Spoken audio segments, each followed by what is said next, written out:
اجازه بدهید تا مراتب تبریکات و شادباشای خود را از راه دور از این سوی اقیانوس ها به مناسبت 31مین سالگرد استقلال جمهوری تاجیکستان و پیشگاه رهبر محترم تاجیکان جهان و رئیس جمهور تاجیکستان محترم امام علی رحمان، مردم فرهنگ دوست و شرافتمند تاجیکستان،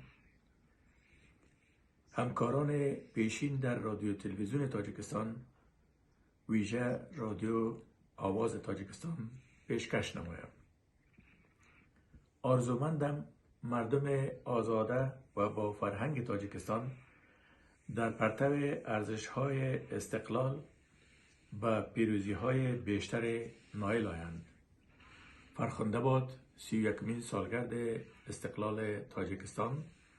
با تقدیم احترام‌های فائقه دادالله حساس، ژورنالیست پیشین رادیو گرینمرزی تاجیکستان، امروزه آواز تاجیکستان، شهر کلگری، کانادا.